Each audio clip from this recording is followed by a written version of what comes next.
윤석열 정권의 MBC 장악이 사실상 수포로 돌아갔습니다.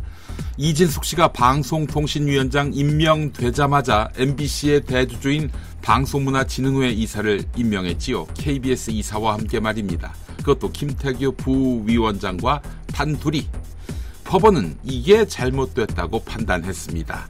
방송통신위원회가 대통령 추천 인사 자기들 마음대로 하는 것이 아니라 국회가 추천한 인사들과 함께 합의해서 결정하는 기구라는 것입니다. 자, 그런데 이동관 씨가 위원장일 때 이상인 부위원장과 함께 단둘이 YTN 민영화를 결정했지요. 이것도 법정에서 무효를 다투어 볼 만하게 됐습니다. 게다가 이진숙 씨가 MBC 대주주 이사를 선임한 것이 위법이라고 법원이 인정했으니 본인 탄핵 심판 때 영향을 안 받을 수 없게 됐습니다.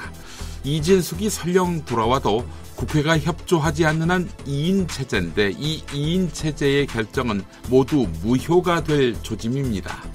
빵을 좋아하는 이진숙 씨, 법지식은 빵점인 것 같습니다. 김문수 고용노동부 장관 후보자가 과거 막말과 관련해 상처받으신 분들이 있다면 사과하겠다라고 했지만 세월호 참사 진상규명 요구를 죽음의 굿판이라고 한 것이나 쌍용차 노조를 자살 특공대로 부른 점에 대한 사과는 거부했습니다. 일제강점기 시기 우리나라 국민의 국적은 일본이었다는 주장도 되풀이했습니다. 제주 4.3 사건은 폭동이요, 박근혜 탄핵은 부당하다고도 했습니다. 역사관 논란을 빚고 있는 김영석 독립기념관장도 어제 국회에 나왔는데 1945년 광복을 인정하느냐라는 질문에는 답하지 않았습니다. 김문수, 김형석 둘 다 사퇴를 거부했습니다. 한편 정혜전 대통령실 대변인은 야당이 의혹을 제기하는 독도 지우기나 계엄령 준비설 모두 괴담이라고 주장했습니다. 극우 친일 세력이 집권했다는 것 자체가 괴담이었으면 좋겠습니다. 김영민. 북한 특수공작원 리호남이 2019년 7월 제2회 아태 평화국제대회가 열린 필리핀 마닐라에 왔고 쌍방울은 이재명 당시 경기도지사의 방북 비용을 리호남에게 제공했다. 이게 바로 이화영 전 부지사 1심 판결 결과입니다.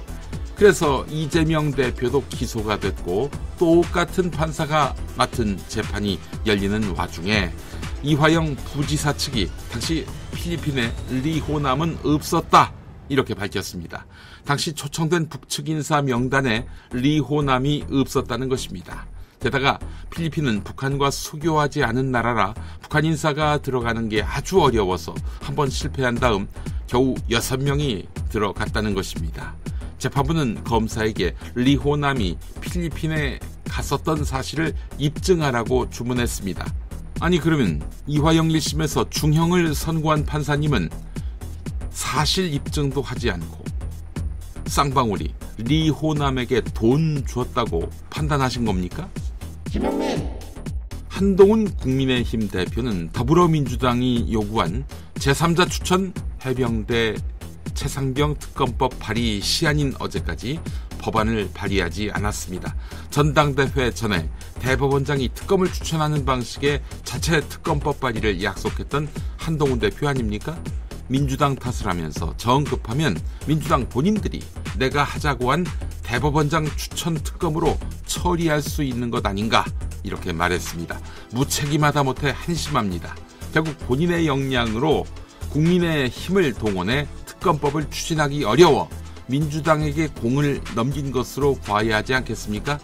이런 가운데 한동훈 대표가 의정 갈등의 해법의 일환으로 2026학년도 의대 정원 증원을 유예하자는 안을 정부에 제안했지만 대통령실은 이를 받아들이지 않았다고 합니다. 민주당이 외롭지 않겠습니다. 한동훈에게도 거부권을 행사하니 말입니다. 김영민. 무한개 3,900원, 시금치 100g 3,675원이라고 합니다. 대단하지요? 더위에 출하량이 줄어서 채소값이 크게 오른 것입니다. 추석이 임박했는데 상차림이 걱정입니다.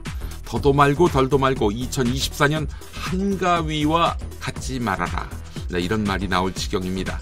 한편 코로나 사태 이후 선진국들이 빚을 줄여가는 동안 한국에서는 가계, 기업, 정부 등 경제 주체들의 부채 수준이 오히려 크게 늘어난 것으로 나타나고 있습니다.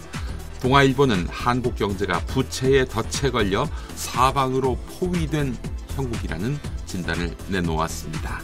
김용민! 중앙일보엔 이런 기사가 있습니다. 최근 대출이 적은 60대 이상이 집을 팔고 30에서 40대가 빚을 내서 집을 사고 있다고 합니다. 고소득 맞벌이가 그러합니다.